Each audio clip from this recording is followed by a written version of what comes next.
Bread అనే type చేశారు 5 ఏళ్ళు కూడా. ఋషికొండ మింగేశారు. అంతేకాకుండా 2022లో భారతీయ సిమెంట్స్ మరి లేట్ నైట్ గన్లు స్వాధీనం చేసుకున్నారు. భారతీయ సిమెంట్స్ కోసం ర్యాష్ గన్లు స్వాధీనం చేసుకున్నారు. కియా కంపెనీని బెదిరించారు. ప్రతి కంపెనీని బెదిరించారు.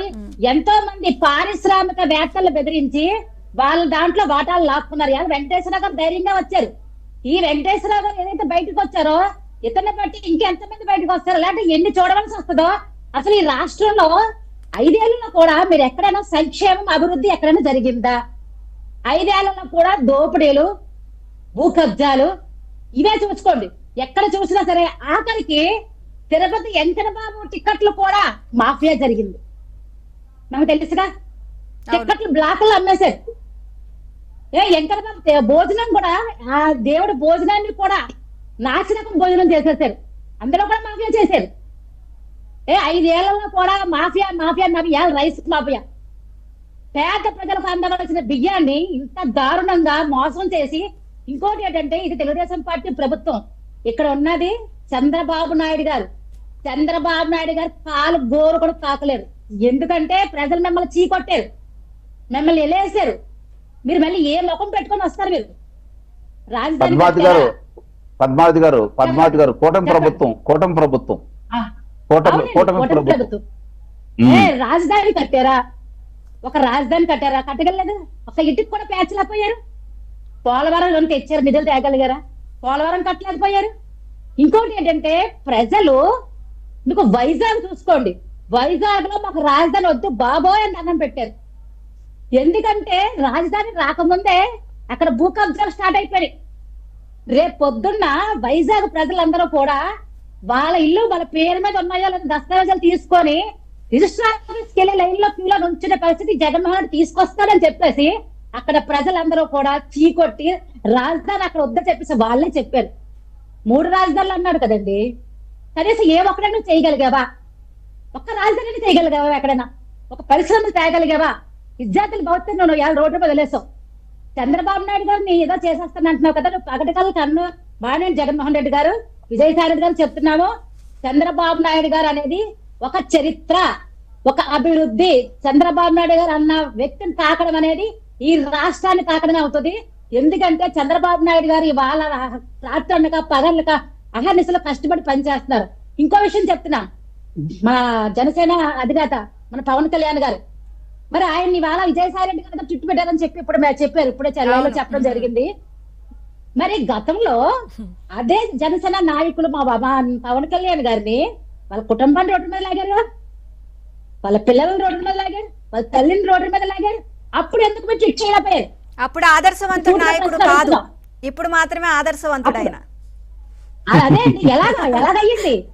ఎలా అయింది? వాళ్ళ ఫ్యామిలీని ఎంతమంది రోడ్డు మీద లాగారా? ఎంత దారుణంగా మాట్లాడారు? 3 పిల్లలు అంటారా? ఎన్ని రకాలైన చేశారండి. ఎవరు ప్రజలు మీరు ఎన్ని చెప్పినా కానీ ప్రజలు మీకు వ్యతిరేకంగా ఉన్నారు కాబట్టి కూటమి ప్రభుత్వానికి అధికారాన్ని ఇచ్చారు. ఇవాళ కూటమి ప్రభుత్వంలో తప్పు ఎక్కడ జరగనివ్వదండి. అవినీతిని అనేది అంతమొందించడానికే ఈ ప్రభుత్వం అధికారంలో ఉంది. పవన్ కళ్యాణ్ గారు గాని, అదే విధంగా మా చంద్రబాబు నాయుడు గారు గాని, లోకేష్ గారు గాని, ఈ విషయంలో మన చంద్రబాబు నాయుడు గారు సామరస్యంగా ఉందామని అనుకున్నా గానీ లోకేష్ గారు ప్రతిదీ 5 ఏళ్ళు చూశారు, ఒక రెడ్ బుక్ లో రాశారు. అన్ని చరిత్రలో ఉన్నాయి, ఇంకా వస్తాయి, ఇంకా చాలా ఉన్నాయి. ఇది ఇంకా తక్కువ మాత్రమే, అసలేని అన్నీ ఉన్నాయి. ఇవాళ ఈ కాకినాడ కోర్టులో ఉన్న నిందితులు ఎవరండి? అనుమానిస్తున్న నిందితులు ఎవరండి? 1 విజయసాయి రెడ్డి, 2 వైవి సుబ్బారెడ్డి కుమారుడు విక్రాంత్ రెడ్డి, అరవింద సంస్థ అధినేత చంద్రశేఖర్ రెడ్డి. వీళ్ళందరూ నిందితులుగా ఉన్నారు కాబట్టి ఇవాళ ఉన్నారు కాబట్టి లూకౌట్ నోటీసులు జారీ చేశారు. లేదా ఎందుకు జారీ చేస్తారు లూకౌట్ నోటీసులు? అయాల ఎంత దారుణంగా చంద్రబాబు నాయుడు గారు కనీసం మీరు ఛార్జ్ షీట్ కూడా ఫైల్ చేయకుండా, ముందస్తు ఏమి కూడా ఇవ్వకుండా నైట్ అర్ధరాత్రి వెళ్ళి ఆయన ఏమైనా మన ఉగ్రవాద అండి? అర్ధరాత్రి చంద్రబాబు నాయుడు గారు అరెస్ట్ చేశారు అలాగ అనుకుంటారు. మళ్ళీ అప్పుడు మీ ప్రభుత్వం మీరు అరెస్ట్ చేయగలిగారు. మళ్ళీ జీవితంలో మీరు అధికారంలోకి రాలేరు. మళ్ళీ చంద్రబాబు నాయుడు గాని కానీ పవన్ కళ్యాణ్ గాని కానీ మీరు ఏమి చేయలేరు. మీకు 11 సీట్లు అనుకుంటున్నారో మళ్ళీ రాబోయే రోజుల్లో మీ సీట్ అయితే వైసీపీ పార్టీ అల్లా 0 పార్టీ అయిపోతుంది. ఇవాళ మీ పార్టీ పేరు మాఫియాల పార్టీ, వైఎస్ఆర్ పార్టీ కాదు. మాఫియాల పార్టీ, రౌడీల పార్టీ, గోండాల పార్టీ. అది మీకు ఇచ్చే నేమ్ 20 రాష్ట్ర ప్రజలందరూ కూడా. మళ్ళీ పలటి ప్రకటనలు కనకండి, మీకు జీవితంలో ఈ రాష్ట్రంలో అధికారంలోకి రాదు. మీరు ఇంట్లో సొంత బాబాయినే మర్డర్లు చేశారు. ఇందాక ఆయన చెప్పారు, సొంత బాబాయిని మర్డర్ చేశారు, సొంత చెల్లిని ఇంట్లో బయటికి గంటేశారు, తల్లిని ఇంట్లోంచి గంటేశారు. రాష్ట్రాన్ని సంక్షేమ పథకం నుంచి ఏం చేయకుండా పక్కన పెట్టి సంక్షేమ పథకాలన్నీ పక్కన పెట్టేసి దోపిడీలా చూసుకున్నారు. మీ ఖజానాలు నిండడం కోసమే మీరు అధికారంలోకి వచ్చారు 5 ఏళ్లను. ఈ రాష్ట్ర ప్రజలకి ఏం చేశారు చెప్పండి. మీరు చేసింది ఒక్కటి చెప్పండి. మిమ్మల్ని చూసి ఒక పరిశ్రమ వచ్చిందా, ఒక కంపెనీ వచ్చింది రాష్ట్రానికి? పెట్టుబడులు పెట్టడానికి ఎవరైనా పెట్టుబడిదారులు వచ్చారా? ఇవాళ దేశాల నుంచి పెట్టుబడిదారులు వస్తున్నారు. ఇక్కడ నమ్మకం, చంద్రబాబు నాయుడు అనేది ఒక నమ్మకం. ఆ నమ్మకానికి ఇవాళ జనం అందరూ వస్తున్నారు పెట్టుబడులు పెట్టడానికి. ఇవాళ వీళ్ళు మళ్ళీ బెదిరించడం, మళ్ళీ అధికారంలోకి రావడం, ఇలా వీళ్ళు చెప్పేది ఎలా ఉందంటే సోద్యం, దొంగ అన్నట్టుగా ఉంది.